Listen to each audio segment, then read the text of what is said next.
Yes. Unmuted? Yes, you are unmuted. Are we actually unmuted, though? You are actually unmuted. Yes, you are Are you audible. sure? Can I have a verification man. from chat, please? Chat, go ahead and verify. Can you hear us?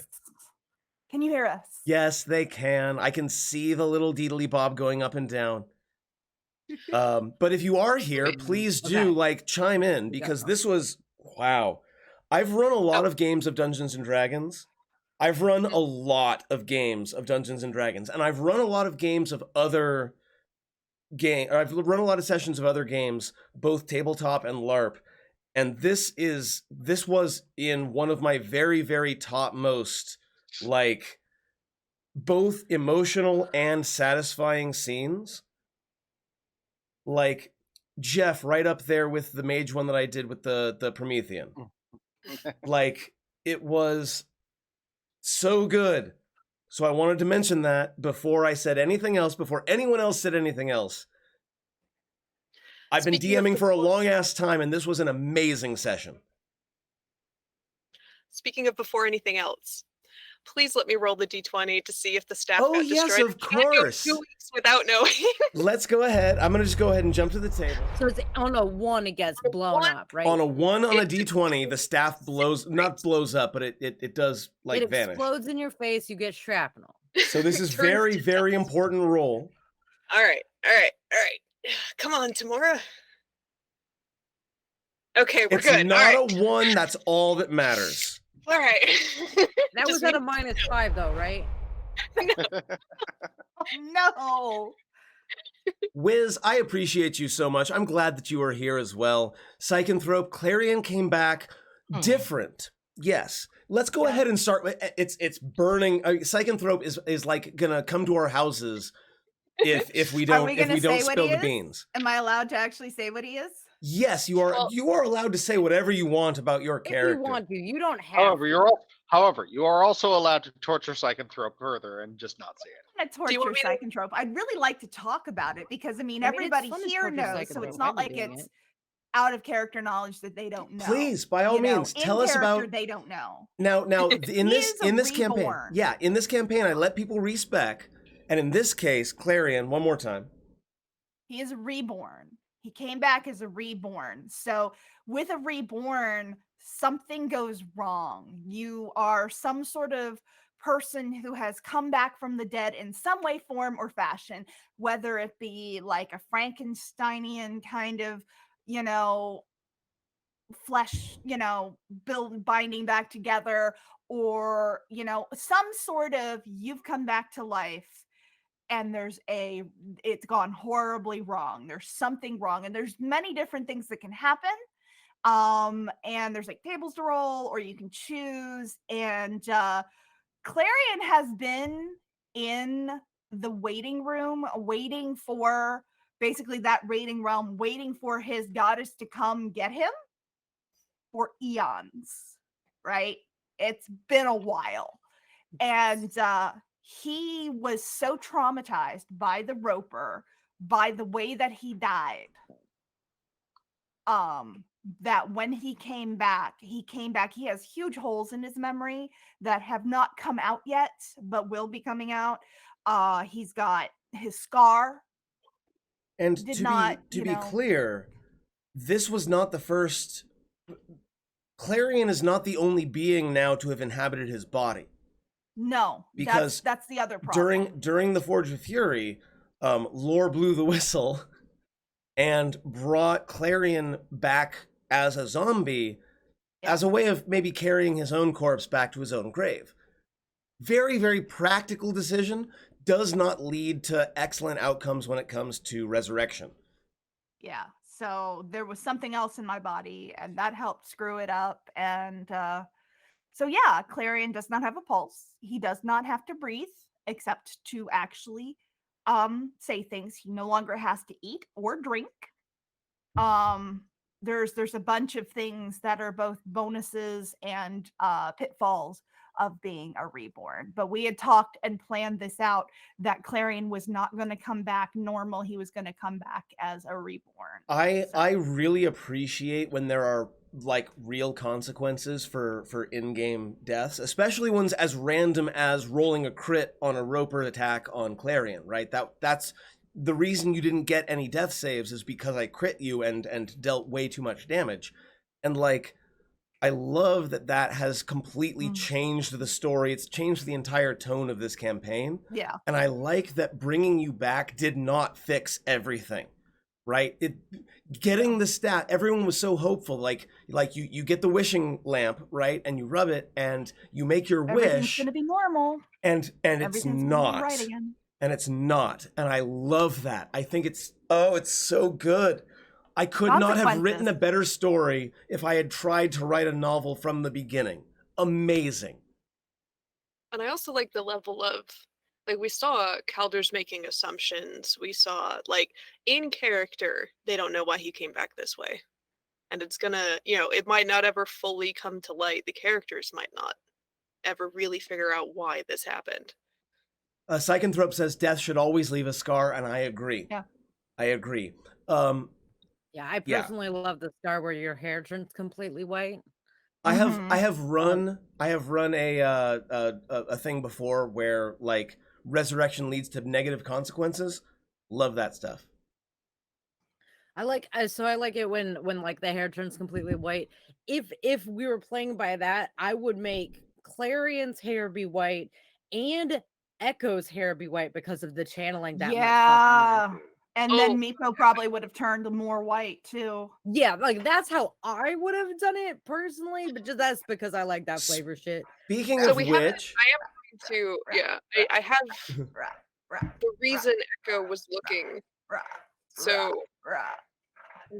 worn out was because he's been attuned to this staff for so long. Yeah.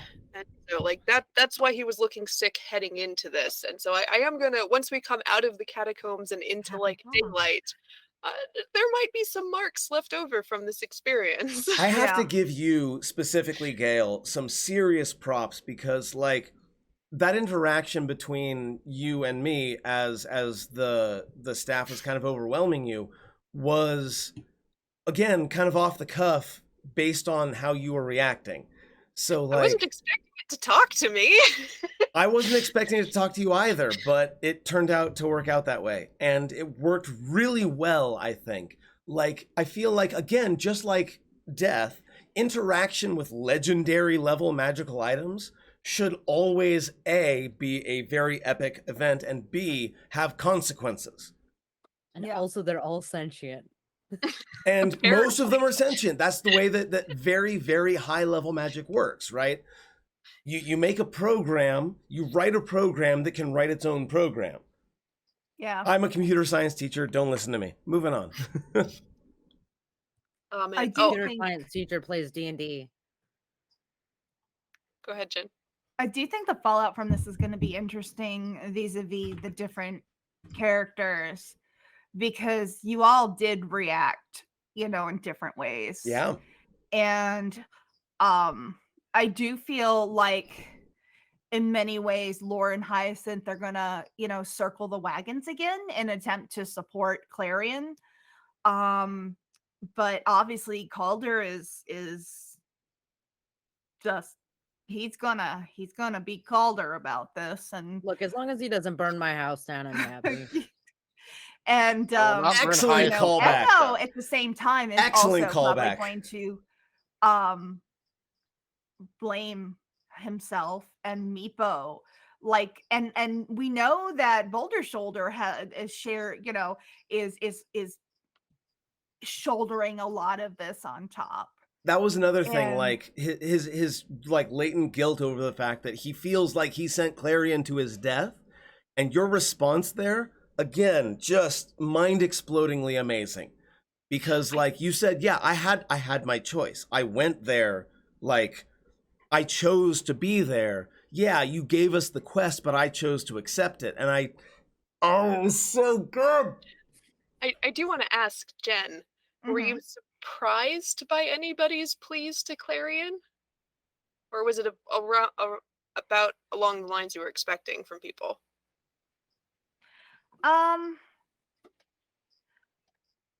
You know, I will admit I hadn't been imagining what people were going to say on purpose. Same. So in some respect, I was surprised by everyone. Looking, as it was happening, and I look back, like, I'm not surprised because everybody really did play to their personalities. But I did make it a point to only imagine my personal reactions as opposed to what people were saying, because I didn't want to like act it out beforehand and then like I don't know. I just kind of let it flow. Plus it's really hard to kind of imagine that shit. Let it flow. Yeah. Let it flow. I had to make the joke. Everyone was thinking it. No one was thinking it. I got gut punched by Lore's song. It makes sense. That was looking at such it now, a good decision. Yes. That was such a good decision. That actually gut punched me there. Like so a lot good. of the things got me, but the song, that was a good choice to go last and go with the song, because that really, everybody else was drawing his attention, but it was the music that brought him back. And again, I might be autistic and not good with social situations or new people at all. It's so but Lore. I do have some level of like theatricality. It's Oh yeah. Love it. Poetic cinema. We could not have written it better if we had planned it. To be clear, we did not. None of this was planned. I mean, we did talk a little bit. There was some meta work. Some of it was planned. Some of it was planned. So Meepo's speech. I want to say a solid third of it was planned. Meepo's speech I had rehearsed. Okay. Meepo's speech, including the and I did get genuinely emotional during that time. But Meepo's speech I rehearsed in front of the mirror and shit. Barnabas, fun fact, I totally forgot that anyone would even think about Barnabas. I see him as this grayed out NPC. So when Gail, I think it was, said, "What does Barnabas think?" I went, "Oh shit! Fuck! What does Barnabas think?" You actually went, "Who's Barnabas?" for a whole half just second. For a second, like, and okay. Oh right, the king. Right, he's the guy that put Clarion there in the first place. He's the guy that has a hard time dealing with his emotions and expressing them.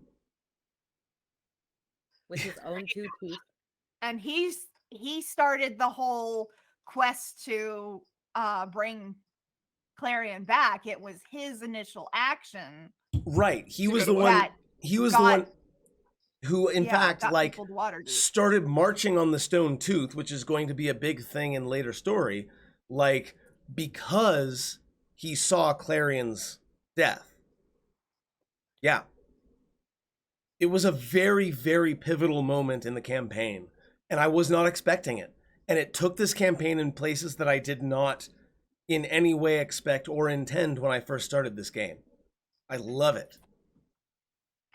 1 roll of the die. Well, 2. I am no.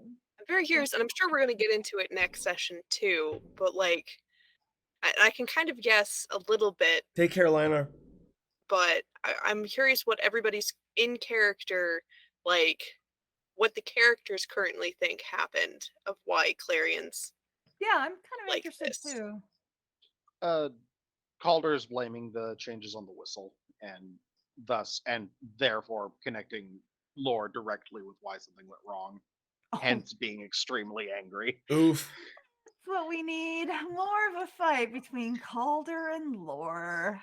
That's why he did the responsible thing, extracted and left. Yeah, he left, and now he's running around in my house free. I said I was walking toward the exit. I the crypts. Yeah. Oh, because I definitely think I will not burn down Hyacinth's house.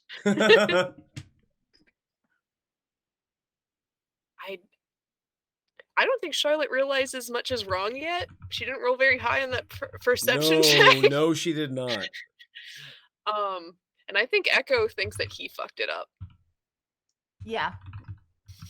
And the thing is Charlotte may just think that the breathing is, just what happens, and doesn't realize that he's not breathing in between his talking, you know. But yeah, I think Echo probably thinks that he fucked up. Meepo was also, handling the staff. What does Barnabas think? Barnabas is still feeling the guilt of having put you in that situation in the first place. He feels like he killed you. Like that's his thought process.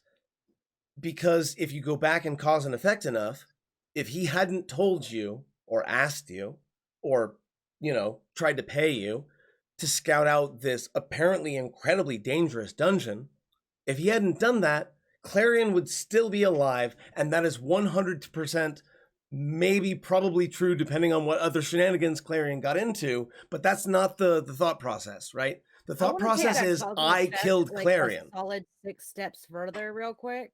Oh no. If Barnabas's parents never fucked. I know, it's like there is that feeling. And that's the fallacy. This yes. is Barnabas's parents. And that's the fallacy, right? The fallacy is that is the fallacy of that thinking, because but it is very easy. If we want to when go you're even feeling further back, guilty when to think when that. Bob the dwarf once first hoisted a boulder upon his mighty shoulders and earned his grand name, But we're Is it aware his that fault? these kind I of say yes. emotions, they And don't, this is- they're not,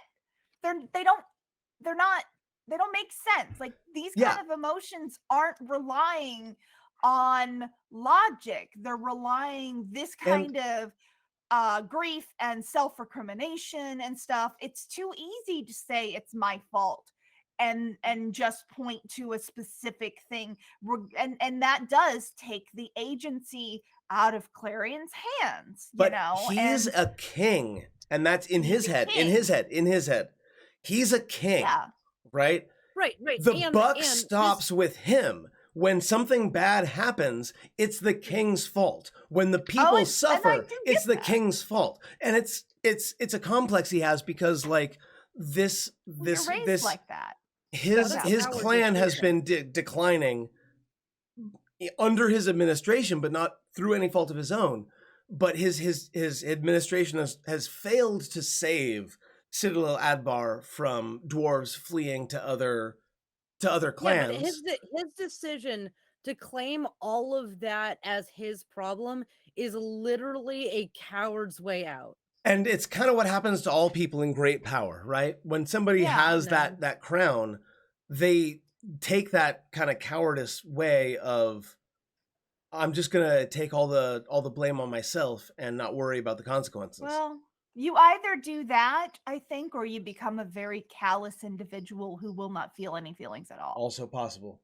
So, or you do the third option and don't do either of those. No, I mean I get that, but we're talking about the non-rational idea here. Like Psychonthrope said, he's grief not is not working rational. under rationality. Well, to be fair, there very few of any of us are, except for maybe Lore and Hyacinth are going to work on a different set of thinking, like especially Lore, because Lore's personality is, I would say, like practical violent, practical/violent. So Lore in my head is going to look at this in a different way than everybody's got their own way of having to look at this. And I think one of the interesting things is that in some ways is putting pressure, that it will put pressure on Clarion due to Clarion's personality, especially as he starts to, I guess, recover a little bit in some ways. I mean, he can't recover from being undead, reborn, but recover maybe a little bit more sanity, maybe a little bit more stability. But there is going to be a feeling that Clarion's going to have, that he has to get his friends to stop blaming each other and themselves. Oh, I love it. Because Well, because Oh, the thing I about love it is it. like he's had a long time to think. I'm crying It again. may Like not I'm have been long tearing for up you guys, again. but it has been long for him. Time works differently in the other lands. So he doesn't blame any of you. He doesn't even blame the Roper. The Roper was just doing the thing that the Roper does. You know, We Oh, still that's killed. so good. it's still traumatic for him. You know, that is Yes. definitely a memory that is still traumatic for him, but he doesn't blame anybody. He doesn't even still feel the anger that he was feeling during the whole fight between Lore and, Calder and all, because all of that was happening at that time. He was coming up to like that big head. We had been talking about it and planning about it, about there was going to be a big scene and like Clarion was going to come to a head and we were going to be dealing with that kind of fight that was happening Oh no. at his friends because they Okay. were all doing, things. They weren't listening to him. They were fighting over each other. There was all this stuff that I had been planning that was technically supposed to happen like after the Roper fight. And then I died. So all of that was left unsaid. It was a rough. But he's had a yeah. long time to think about it. So he's coming back with a different perspective, but he's coming back into what is really still a really fresh fight between Lore and Calder, which is going to get worse because of the whole reborn thing.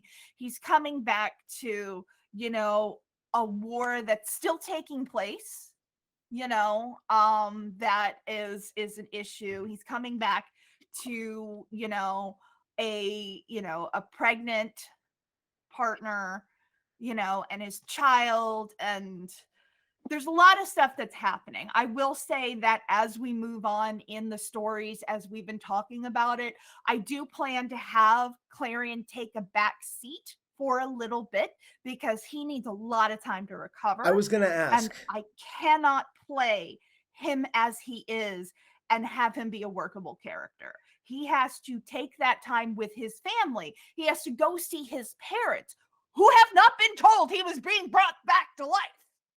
Yeah, they didn't get told he was getting By the brought back way. to life because honestly, Hyacinth and Lord didn't actually expect it to happen. And, and I wonder also what they feel about the fact that Clarion was buried on Hyacinth's property and not sent back to his parents. Because he really wasn't gone that long. Like, he moved in, and then a year later, let's go. It's being I I feel mean- like Hyacinth and Lore wouldn't have made that decision without their input. Yeah. Okay. So I wasn't sure how any of that happened. So I guess, yeah. So there's all of that. There's a lot of stuff that he has to do. There's some side effects that I don't know whether I want to talk about yet, because if we're going to continue what's going on with the next one, that's going to be a secret that is shown as opposed to told. So I was going to, after this kind of arc ends, he's going to stay with, Lore and Hyacinth, and we will continue the further adventures of Kreitha and Stinky. And then as I move on, depending on how, Kreitha's adventures go and what happened, I may take a break from her and come back if Clarion becomes a point where he later on does decide to go adventuring, or maybe is forced to.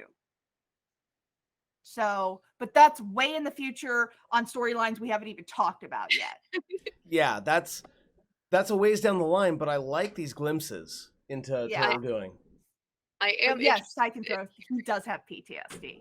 Yeah. Very much. He's got complex PTSD at this point. What were you saying, Olivia? Well, in addition to all of this stuff happening, I am now very intrigued to see how Victoire and Kreitha handle some vampires. Oh, I know. That's going to be fun. That's going to be fun. Like as they were leaving, Victoire was like, "Okay, put this on. These go on your shoes." Well, I definitely wanted to have a thing where once they got out of out, split ways, this would be where, and I do, if we get a chance to do this as a scene, I definitely wanted to have Preetha be like, so yo, I may be a bit more hot in the sense of danger. Oh, in that than- sense, got it. Yeah.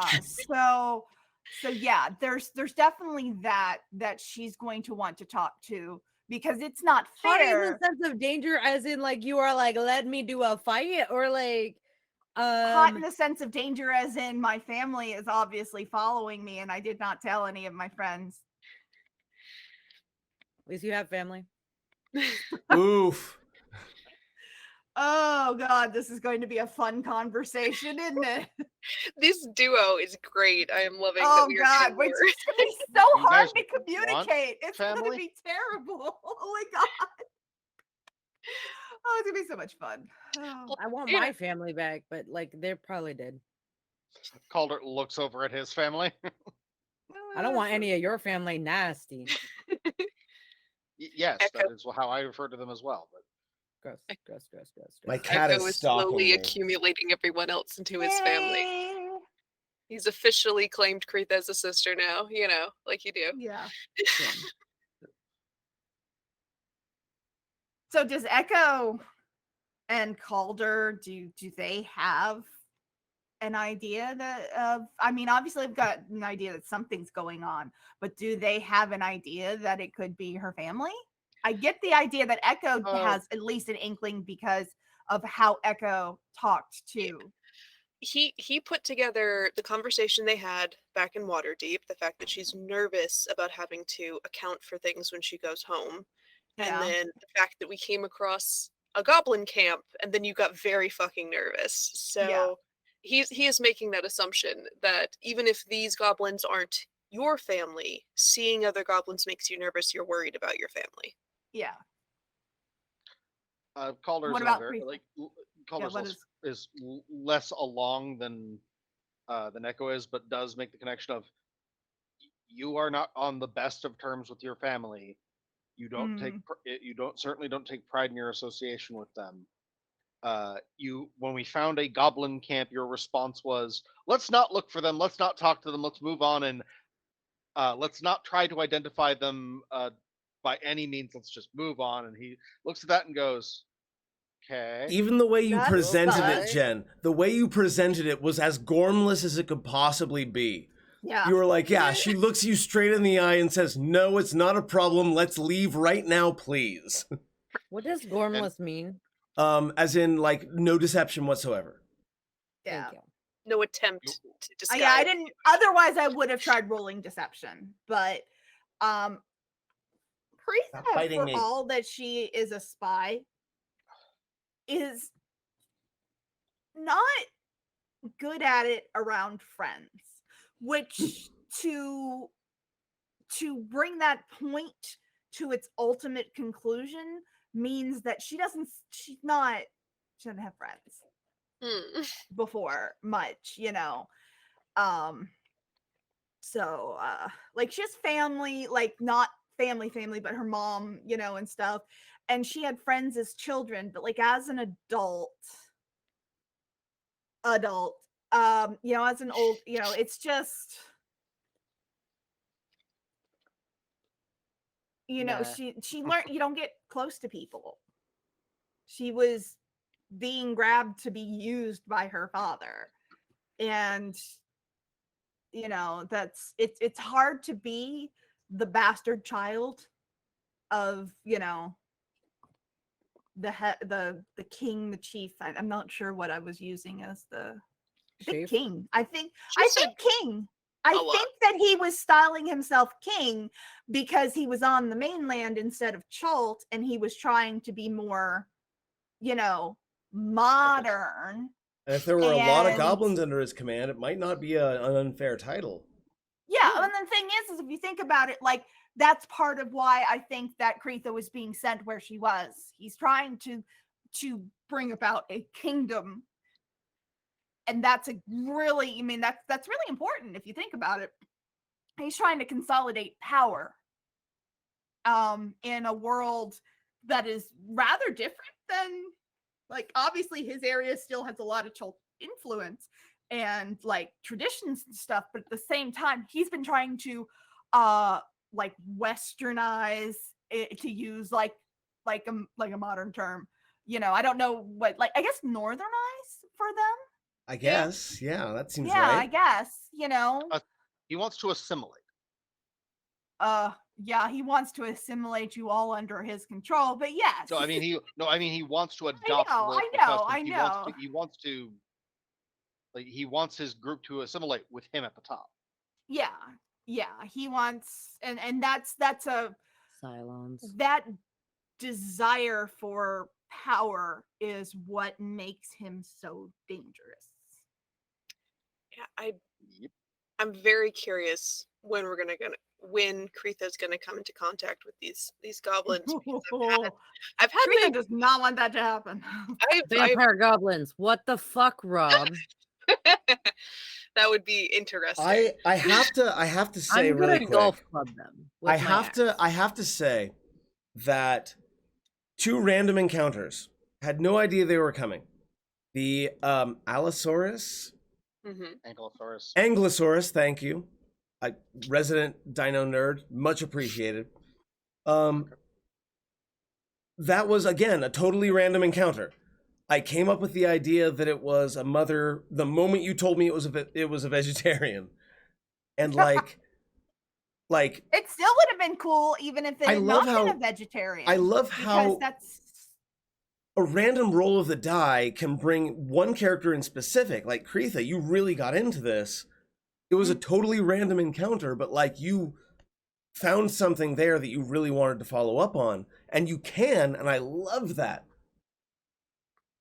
Yeah, that became very important when I realized it was a dinosaur. I mean, even if the dinosaur, I want to know why you got turned into a frog instead of a squirrel. Squirrels are fast and agile. You don't want to try to catch that. Yeah, but I heard Jeff say squirrel, and then it was like a toad afterwards. I was very confused. I said I was turning into a frog. Yeah, he never said squirrel. Yeah, but I heard squirrel. Fair enough. That's fair. Can't help that. No, I mean, thought he turned into at that point in time, your mic was trash, and I couldn't hear half of the words you were saying anyway. Very fair. I thought it was because of Kretha. It was almost entirely because of Kretha, Yeah. but like on a practical level, like turning something into a frog is one of the most like I'm going to render you useless. I mean, at that point, just go with like slug. I asked you at the very beginning. You can only turn them into things with a stat block, and slugs do not have a stat block. If you recall, at the very beginning, when I first pulled you all together, I asked you to stick to the cliches, at least at first. Turning an enemy into a frog is the clichéest of cliches, and I salute you for it, sir. I salute you. It was on brand, it was on theme, it was a cliche that we hadn't done yet, and it embraced, as I said at the time, it embraced the D&D tradition of ruining an encounter with a single spell that just turns the combat off. And that's the thing I like about random encounters is I was willing to let it go with, I had no agenda, right, with this encounter. I just wanted to do something that would evoke some emotion, and it did that. And like, even though in not only the first round, but the first initiative count on the first round, boom, combat over. Like, but it was still like a lot of DMs would be really frustrated with that, but I wasn't, because I trust all of you folks to make a really good scene out of it, and we did. Like, that's the important bit. We made an amazing scene with one roll on a D% and one polymorph spell. And also, I do love that in favor and random encounter. Dinosaur is hilarious. It's just a thing. It happens sometimes. I was very much thinking possibly of leaving Kretha there. That was definitely a possibility, because if Calder and everybody had like, it would work out narratively. I would have, there was a possibility that Kretha would have stayed there, because Calder's like, she's gonna turn back into an angry mother, and I'm like, well, I mean, is she? Yes. If I do pass without a trace and just kind of hang out there, I don't think she's gonna be mad at me. That's why I call her. Yeah, that's fine. Like I don't care that she turns back into a mother. I want to be away so I don't have to fight it. Well, and that was my plan originally. That was the first thing I said. That was my original plan. And then when you said babies, I'm like, oh, that becomes more of a complication. See, I just All of this was assumed a that complication. Kretha was freaking out over the fact that the big one got turned into a frog because the babies could eat the frog. Like, not for any other reason, literally for no other reason. Because I thought it was very clear that Calder went, we're gonna just shrink this and we're gonna keep walking. We're not gonna do shit and it'll be Yeah, fine in like that's what half it hour. felt like. And like that's why my original plan was okay, Which is, I I'm guess, going why to I was hold really on to the confused as to frog. why it went on for an hour. That's why I was confused by it. It's like, guys, we can just like leave and it'll be Yeah, fine. like If the encounter if something itself bites it, went it's for just like gonna turn almost back 20 into minutes. angry mom. It's gonna be This fine. was me injecting extra information that I wasn't sure how it would take effect. The information that it was an invasive species is the spot where I thought maybe might cause the party to think more with dollar signs in their eyes. Because if they're an invasive species, then you're doing everybody a favor by taking those eggs and selling them to people who can, train them up right. But that's not the way it went, and I'm so glad it wasn't. Like, you heard that this was a species that doesn't involve here, or that doesn't belong here, and you immediately thought, let's take it back to where it belongs. And Well, that's yeah, that awesome. would be Kretha's Loved thought it. because she, she's a spy, but her plan was to be a ranger.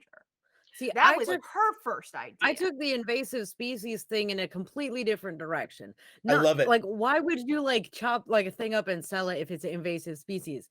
If you're dealing with an invasive species, you kill on sight. Yeah. That's how you deal with invasive species. If there's like a fucking weevil in here that's eating the goddamn trees and you see one, you do murder to it in a very specific way so that it doesn't it isn't one of those things that if you cut it in half, you now have two of the motherfuckers. You do murder to any invasive Which species. I get your specifically if idea it's with harmful. that. But I also, because Kretha The thing wouldn't be an invasive appreciates species animals. like weevils in a wood. It would have been an invasive species like horses to the. I United love. I mean, North Kretha America. appreciates animals more than people. I love Yeah, that Victoire Native referred American. to vampires as an invasive species. I love it. Yeah. That was funny. perfect. That was a really good callback. I love that. Sorry for talking over you there, Jen. I think too there's a bit of a distinction too between an invasive species and a non-native species because they are not Yeah. necessarily one and the same. True. It's kind of what Erica was pointing out of the, maybe they were brought here, maybe they were poached, maybe they were just chased here from a storm and this is just the next part of their migration. Like, obviously they're thriving here. They had eggs. Yeah, the climate is acceptable if they had eggs. Yeah, I do really like how there was a little bit of in character and a little bit of between players that miscommunication of Calder's like, okay, I turned it into polymorph, we can leave it and get away so that we're safe from a giant dinosaur.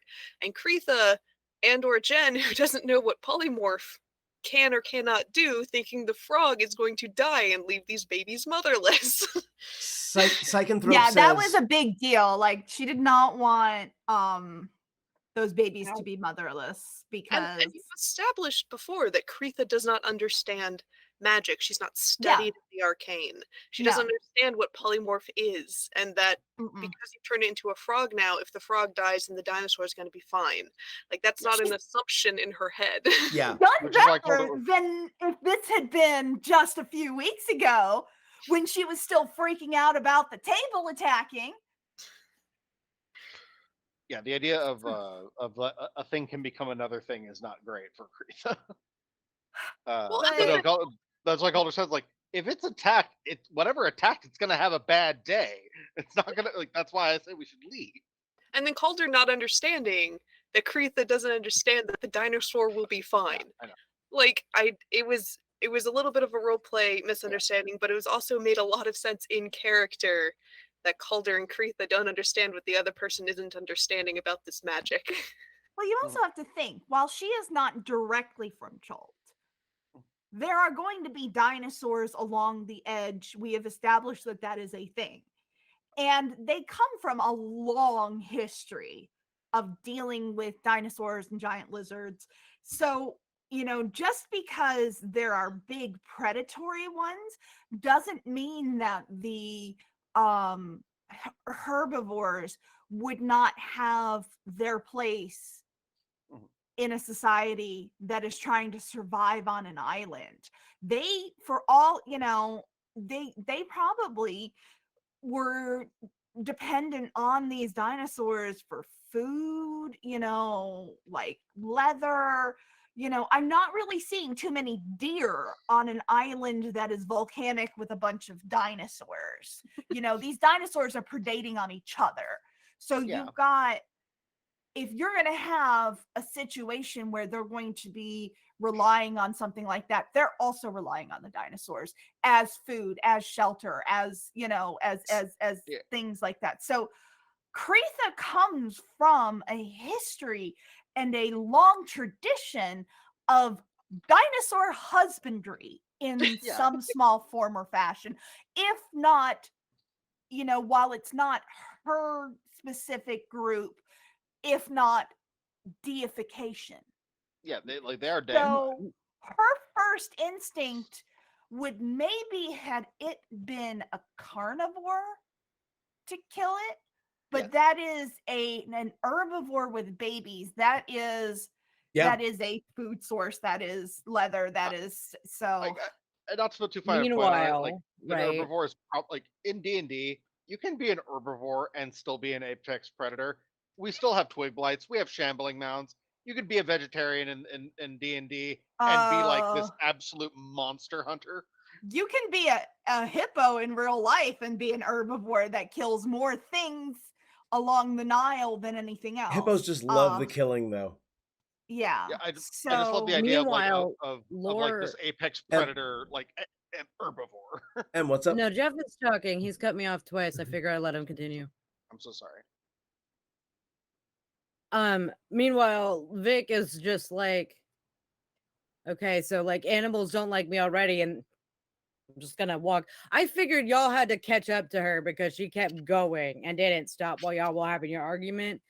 You're just like, I'm gonna keep going because if I don't have to deal with it, I ain't gonna deal with it. So bye. I like to imagine their travel along the road to Tribor was not entirely in unison the entire time. Oh no, there was definitely a point where like after that specific thing, like Lore was like at least a mile ahead. Well, Vic, until she stopped for the night, and then they like trundled in like 20 minutes later. And then Kretha comes after that. Yeah, like 20 minutes after that. Yeah. Yeah. So but you don't realize it till she like unstealths. It's getting a bit late, even for us on the West Coast. I want to keep talking about this, and I'm totally down to like record more of this, but I know that like how about sleep has to happen at some point. What thing do you want to pitch? What are we all doing next Tuesday? We could have a longer, after talk show next Tuesday. I normally have Portal 2 on Tuesday. Yeah, but that's earlier. Because I can schedule it that way. Yeah. So I wouldn't. We can figure something out. If nothing else, it could just be a long pre-show next session. That's also fine. But I do want to get to our sort of semi-structured last bit where we talk about things and then plug our stuff. So I want to start, and in this case, there's a lot to talk about. So we're going to try to hold it to like the best thing that you enjoyed from this session and the player character that you feel did like just S-tier work. Why don't we start with you, Rob? Excellent. Oh man. So I had fun with the random encounters. I like thinking on my feet, and I like trying to come up with something that's fun and compelling based on a die roll and a table that I have never studied. That was super fun for me, and the way that you handled it was so so just perfect vintage bad decisions club. You will always try to talk or think your way out of a situation before you fight your way out. And with the dinosaur, I thought that was great. So that's the thing I had the most fun with, was those random encounters. And I'm gonna be since I'm the first doing this, I have to be the one to do it. Jenn. Playing Clarion after so long, and after everything we've talked about, you have been waiting and waiting and waiting, and that reflected in your character. I know that you have wanted to express Clarion since he died, totally unexpectedly. None of us predicted that. And now you finally had a chance to give him voice again, and I think you hit it out of the goddamn park. I think that was one of the best character performances I've seen in any role-playing game, in any venue. You killed that. It was hard to not resort to. I kept having to stop myself from resorting to joking, because that is both mine and Clarion's, and to be honest, Kretha's. Kind of, especially Clarion's, though, a way of dealing with uncomfortable situations. Every line and I'll was be honest, perfect. this was not a comfortable situation. It was deliberately uncomfortable. Yes. But, we made it uncomfortable on purpose. So those are mine. We've lost Jeff for a moment. Oh, the net's being dumb. It happens. Let's go ahead and go around and see if Jeff comes back. Gail, talk to me. Something you had fun with, a player character you want to shout out. I'm willing to be a player character at this point because I played Meepo and Barnabas. Normally I rule myself out of this stuff, but I'm willing to allow it this time. A player character or NPC. Yes. So I had a lot of fun getting to get to do Echo in this situation where he's not confident, because usually he's very confident. Even when he's, lying dead on a Coliseum floor, he's still pretty confident. But this one, where he's out of his depth, out of his training, it was really kind of fun to play Echo uncertain. And so that's what I had fun with. I did really love the character moment of, I can see the through lines forming of Victoire still being very bad with directions. And I, as someone who loves One Piece and Zoro, and that I love little tiny character bits like that, like bad at directions. Whether or not it ever pays off more than just like that thing that the character does, and time and time again, I'm loving to get to see the little quirks of Victoire as they start to come out. So that's what I had fun watching as an audience member. Love it. Shall we go to M? Yeah, okay. I liked being able to portray Vic as like not good with people unless it's about business. Because if it's about business, I can do that. Yeah. Business rules. Can do it. People, business, yes. Like I thought that was fun, because I was like embodying like that is like it matters. And I liked like the like there's a lot of assumptions that happened when we got to Tribor, right? That like everyone made, and I liked like adding specifics to those assumptions. Yeah. This is fascinating, just like this decision got made, but like, is that the decision that you actually wanted to make, or is that the decision that you felt like you had to make? But I'm gonna give my shout out to Jenn as well, because honestly, between Kretha being like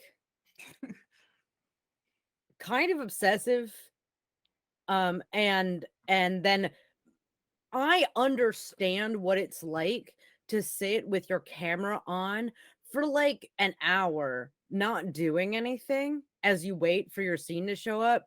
And you're like probably thinking, at least in your head, should I just shut my camera off at this point? Because I'm just sitting here and doing fuck all. And I want to give you, the player, a shout out for dealing with that bullshit, because I understand that can suck. And I think that you did a very, very good job with it without like screaming a little bit on the I was outside. wondering if actually it would have been interesting to have had my camera like be off or on like a thing and then Yeah. actually reveal it, but I like didn't think about that until it Until was you were like way three too quarters late. of the way through, and then it would have been like weird to shut your camera off at this Oh point. yeah, oh yeah, oh yeah. Oh, So yeah, I'm no, just I've been like, there. I'm I've just been gonna keep there. shifting this blanket. It's oh yeah. always your choice, and I really liked the use of the AFK camera that Silverkey you had. I thought that was The fantastic. big giant AFK sign. Yeah, I love it. I covers absolutely love everything. Yeah. I think mine would say I was dead at the time. it. Well, that one, so that is actually just like it's a big blow up of me holding a sign. Yeah. See, it's my face. But you've also Oh, got it set up with your adorable. Streamlabs, and I haven't been able to figure that out yet. So my background is literally just the JPEG going up behind me in the Jen, thing, so I talk to can't do me. anything in Talk to front. me in the next couple of days, and I Yeah. might be able to help you with that. So Yeah. Jen, we close with you Yeah. because I am so desperately curious. Tell me what you had fun with, and tell me what is a player character that you want to shout out. I had fun with everything. I actually really had fun being obsessive Kretha. To be honest, I actually had fun yelling at Calder because I feel like they haven't heard me yell like that before. No. And I'm like, I'm going to use this because this is something that is important to Kretha that it doesn't seem like Calder is getting. And it set the stage nicely too. And I mean, I gotta call out everybody because hearing everybody's responses with Clarion and getting the chance to react and emote to that was definitely really cool. I mean, your work with Meepo and keep wanting to call him Balder, but it's not. It's Barnabas. And every time I see my piece of art, I'm like, I need to change that. I always had the headcanon that's just what Clarion called him. Yeah, that's what I No think, explanation what given, Clarion just calls that's him. Yeah. that's what he calls him. No one Yep. corrected him. It's a nickname. Yeah. I think he like heard like Barnabas Boulder Shoulder and it just somehow turned into Boulder. Bam, it just mashed up. Yeah, it happens. But like that was fantastic. Doing the M and Charlotte, because we started with Charlotte, somebody who had, I guess Charlotte would have had the least amount of time with Clarion, and I feel like that was a good choice. And no, like Echo was heartbreaking. And Jeff doing Calder and his just get back here or I'm gonna beat your ass type feeling. That's that's very on brand. And then Hyacinth just bringing the baby up, and honestly lore with the music. Yeah, that was an excellent choice. I mean, I took a level on Bard for a reason. So good. Right, it was all there, but I didn't see it coming. I know, I not didn't see it coming. Like I knew that obvious play. I know, but the thing is my brain had thought, wasn't thinking, bring, it was a memorial to Clarion, but I didn't think about it in the terms of using that memorial to bring Clarion back. It was probably the most shocking bit. Well, so clarification for like the viewers and stuff. While it was up to Jenn whether or not Jenn was gonna like officially bring Clarion back in this situation, it was like low key kind of decided it was probably going to happen. Like on a Yeah. on a scale of 100, it was a solid 95% chance that Clarion was going to come back, Yeah. right? But like I kind of wanted to go with the lore playing this song as like an just in case that 5% chance won out, Yeah. then it's still viable and not just, like I'm gonna talk to the air, be like, bitch, why don't you show the fuck up? You have a whole ass kid. And you had Hyacinth for that, right? Like, And Yeah, but Hyacinth Yeah. is a little bit chiller, and Hyacinth hasn't started realizing that Hyacinth was using the plurals. yeah. Hyacinth's an Um, idiot. Listen, Hyacinth, real dumb. Love him, real dumb. Real Very dumb. dumb. It's why he and Clarion get along so well, because they're both Is dumb together. very correct. Yes. You guys rolled very high for the most part, which was very good. My plan was to have Clarion come back, but I was also prepared if you guys had rolled crap. I was also prepared to have continued the fight of the but I have to wait for my goddess, parallel or universes something right like now. I'm stuck here, or the I don't believe you are who you say you are type It thing. would have Something would've totally happened. changed the tone of the campaign again. Mhm. Yeah. Okay, it would've. like how about this? How about this stupid, ridiculous, unnecessary pitch? Okay, right? Next week we start up, but it's in that alternate universe. Clarion never came back. It didn't work. Okay, Fuck okay. you. Ha ha ha ha. Everything If you everywhere all want at it, once. fanfic. So Oh, I'm just saying is that we need one parallel universe game if we're gonna not use the bad decisions of clubs in the title. Oh my god. okay, I have to get us to a closing place. Yeah. So let's 'cause do you some gotta go to plugs, bed. I've gotta because sleep. the folks who are still here, Or else the we folks who have off. committed to still be here, are the folks Yeah. that you want following you. So please follow these wonderful people. They need way more exposure than they have. Let's start with Jenn. We're just going to go backwards. Jenn, Yeah. tell me where you can find, or where we can find you, where we can follow you, where we can support your artwork, I'm the possibly even in Swedish person. Geekball. Yes, I am the Swedish Geekball. I am on Twitch, although my schedule's a little variable at the moment because it's highly dependent on my energy level. I have a Patreon, and I have an Etsy store for my art that I am putting new stuff on very quick. Like this week, I got to start doing that. And And you have all of those links in your Twitch bio, right? Yeah, in my Twitch bio, there is a link tree link that goes to everything. I'm gonna go grab your link tree link. Give me a sec. Yeah, Go I grab a do link. have the link tree link to everything because I'm on Facebook, Insta, Twitter, but like the Etsy store is like Winter Rose Art Shop as opposed to the Swedish Geek Ball.